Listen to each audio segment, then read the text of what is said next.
So we are going to be looking at a scenario where civilization starts over. In the last episode, we saw the start of World War VI, aka the War of the Worlds. We also saw the Asian Union finally fully unite all of Asia, besides this area, and I guess Indonesia. And a big Asian front is coming to meet this weird rebellion front. If you guys enjoy these videos, make sure to like and subscribe. We are on the road to 3,000 subscribers. It would help out a ton if you subscribed. Anyways, let's go ahead and get into this episode. Starting over inside of the Danish front, we see the rebellion pushing back against the Scandinavian Union, in which Scandinavia pulled off some of their troops to go and help other fronts. That was probably a bad idea, as all of the Danish peninsula falls back underneath the rebellion control. But the Scandinavians do still hold on to Copenhagen and the Danish islands. The same thing happens over inside of the Welsh landing over here. It is pushed backed. But the rebellion is not able to make a landing inside of the British Isles. Adaria does finally make a small landing back over on their Iberian claim. And they even start a small invasion into the invaded part that the rebellion invaded into of Iberia, or the old Iberian Union that Adaria invaded, while also making a landing on Sardinia. Egypt, they've been holding back against the rebellion for quite a while, but they used up all of their defensive forces and now they have no money. But the problem was they spent a lot of their money trying to just refill this little strait here, and it never worked, and now they are broke. And the rebellion is just going on through the land. They cut off Egypt from their Middle Eastern areas besides Sinai, and they enclose more and more on Sinai. Eventually, they manage to take all of the Sinai, and Egypt is cut off from this area. Not going good for Egypt. The Persians are pushing back even more, and are having a very successful pushback. The same thing happens up here with a united Asia forces also helping them out. The Asian Union also finally makes an offensive into the Turkmenistan or the Uzbekistan rebellion, moving up the coastline and capturing just more coastline for themselves. Over in Ukraine, we finally see the Ukrainians pushing back against the rebellion, having one of the greatest successes in the war so far, retaking a lot of their old land. The Ukrainian pushback was successful. Now moving over to North America, we see the North American Union pushing back and taking back Louisiana, as well as invading into these parts that Florida invaded into, or I guess the Central American Rebellion, as the North American Union starts an invasion into Florida, taking over the entire peninsula. The North American Union is not messing around. They have one of the biggest armies in the war so far, moving down into these Mexican regions, and they push back the rebellion quite well before digging in for defensive positions. But just moving down to South America, Brazil is going to lose coastal access with Asia, because the South American rebellion has just popped up, and there is now a rebellion on every single continent, if you don't count in Australia. And this rebellion gets to work in invading into Brazil. They start an invasion, and it goes really well. This is one of the most fortified rebellion countries. This army fortified this rebellion really well, and it is actually forming into a spearhead. Pretty dang smart for being, not from Earth. Who knows? Maybe these things studied the history of military tactics and have been watching Earth this whole time. Totally not just a lore dump. This rebellion also starts an invasion into Argentina, but it's too late and the papers have already been signed. Argentina joins the Brazilian Union. And from now on, this is probably just going to be called the South American Union, or I might just call it the Brazilian Union because I'm stupid. But now, after seeing the United Asian Front, we see South America trying to get a united South American front, and they're successful. Colombia joins, and finally, Peru as well. South America is united just like Asia, and automatically we see a push into these areas. Peruvian troops that were on the border of this start a movement into this rebellion, capturing the whole border, and this then leads to a pushback by this whole front line over here, and all of this is pushed back, and an invasion is started. The South Americans are having success once again, but in South Africa it is not going well at all. After World War V, these guys were left very weak, And on top of that, just barely World War V ending, these guys didn't really have time to set up their government, and it has collapsed. Kenya did not really set up troops on this southern border, and Angola's capital has just been taken, so in Africa, it is going just terribly. A massive front line sweeps up Angola, and then meets up with the African Union. And it is right here where the African Union joins up with the Octagonal Alliance. And then they send their troops into the occupying areas of Angola and start a actual pushback against the rebellion. But it only goes about here until they are stopped. Kenya even manages to push back a little bit, following along the border of the rebellion right here, or of the invasion of Angola. The Asian Union is continuing to push into India, and it is right here where we see the first, Sri Lanka is still here, but Sri Lanka falls. And the first rebellion has fallen inside of this war. The Asian Union has taken them out, which leads these areas to fall back over to the Persian Union. And big success has happened over here. Over in Vietnam, we see a pushback going all the way down into Malaysia and recapturing all of the land down in Southeast Asia. The Australian Union is being pushed back. Oh my god. The Australian Union is not having a good time right now, as their two militaries get cut off in Papua New Guinea. This one right here is wiped out, and this one is pushed back even further. Over in the Scandinavian Union, we see more unions happening, in which we see these two countries joining up with the Scandinavian Union. This is so that way more troops can flow down to the front line over here, and the Scandinavian Union has reached its peak size. With this, they managed to make a landing inside of the northern part of the Danish peninsula, pushing down about to here before they are stopped. The rebellion starts an invasion into Latvia, I guess, and it soon captures the whole thing. Latvia is a very weak country. Then also starts an invasion into the green Russian country, taking the capital city very quickly as it was just on their border.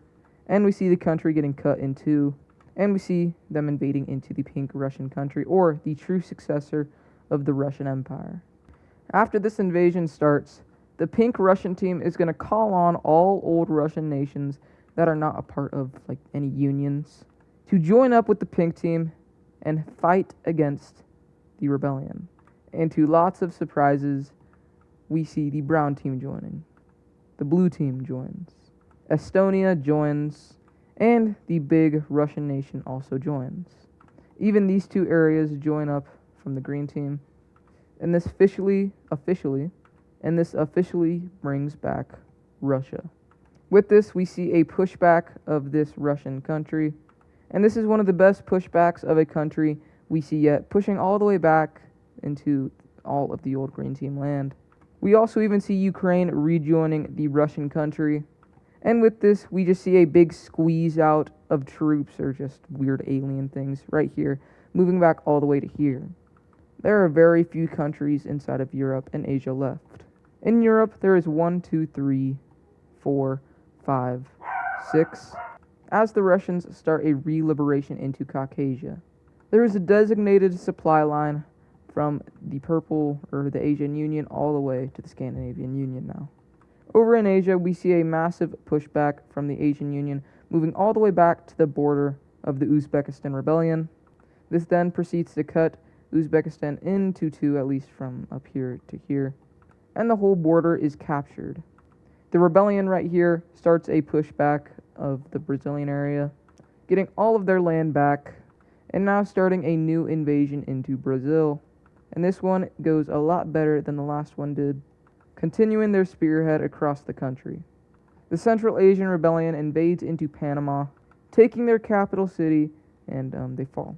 But up in the north, we see the North American Union fully pushing back against the Central Asian rebellion and starting an invasion into the Mexican area.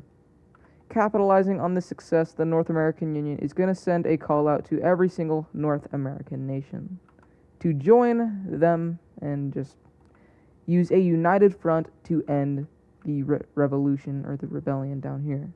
And for now, 3 nations will agree: Michigan, Alaska, and Canada. All 3 of these nations know the world could very well end if a united North American front is not established. And the leaders, or the old leaders of all these nations, all encourage the rest of North America to do the same and join up with the North American Union. Over in Papua New Guinea, we see a full pushback, and Australia is now fully kicked out of Indonesia. And yet they make another landing on the Australian area, in fact 2 of them once again, moving throughout this land and capturing it. They meet some kangaroos and they exterminate them. And now kangaroos are extinct in Australia. So that's sad, I guess. But this invasion goes way better than the first one did, moving down into the central parts of Australia. Over in Kenya, we see them pushing back a little bit more, and the same thing happens with the African Union. The Uzbekistan rebellion pushes back and connects up their land, once again pushing back against the North American Union. I mean, the Asian Union. I don't know where I got North America from. The Russian Union starts a movement into the Uzbekistan rebellion, capturing their whole border. But this is purely to help out the Asian Union and try to distract the Uzbekistan rebellion. Moving over to the British Isles, Scotland and Ireland unite with Wales. And for the first time in history, the British Isles is ruled underneath one country, at least I think. And with this, they make a landing back inside of this area of Belgium, France, at least one of the two, as well as makes a landing inside of Brittany, pushing around, capturing the whole English Channel, and moving up into the once nation of the Dutch Empire. This is not good for the Germanic rebellion, as Scandinavia uses a lot of their forces to push down and start retaking more land of the Germanic rebellion, capturing their whole coastline up in the north. Same thing with Russia, as they start a massive movement into the Germanic rebellion, at least these invaded areas. They push out the Germans, or the aliens, from their territory and move into Latvia, taking over the whole thing.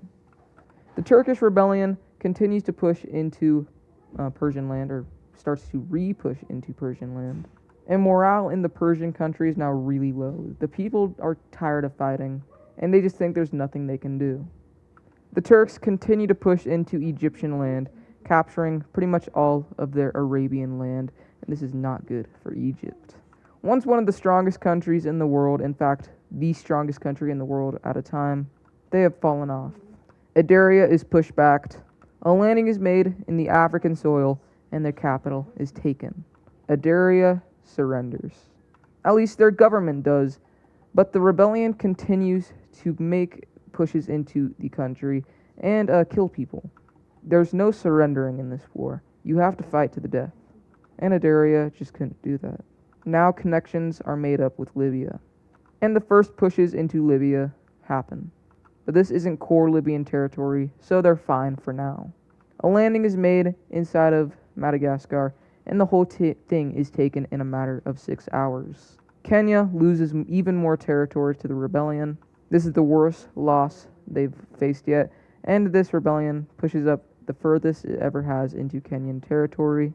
This allows them to get behind African Union lines, which causes a retreat, and they manage to capture all of this lake right here. This rebellion and these things are getting smarter. Way smarter than they were at the start of the war. Over in Arabia, we see these 4 Arabian countries all uniting. This country also joins in, and 3 capitals are chosen, being the UAE, Qatar, and the Qatar-Kuwait Union. The reason they did this was to help out Egypt in pushing back their Arabian land, and they asked the old Oman countries to join up with them, but they refused because they're quite different from these guys up here. And these guys just fought a war, so they don't really like each other. But this blue one joins up, and a small pushback is moving into this land. You also see them help out in pushing back into Persian land. But it is right here where we see the second wave of meteors hit the Earth. These are bigger than the last ones, and they're mainly struck into the ocean and the Caspian. Why the Caspian? These asteroid strikes were so big, they started draining the Caspian, knocking water out of it and into these nations around it. But the rebellion pretty much had no effect, as we see the Uzbekistan nation pushing back, managing to retake all of their land, and annexing all of the Caspian lands. That is going to do it for this episode. If you guys enjoyed it, make sure to like and subscribe. We are on the road to 3,000 subscribers. Help out a ton if you supported. And I will see you guys in the next episode, or next video. Goodbye.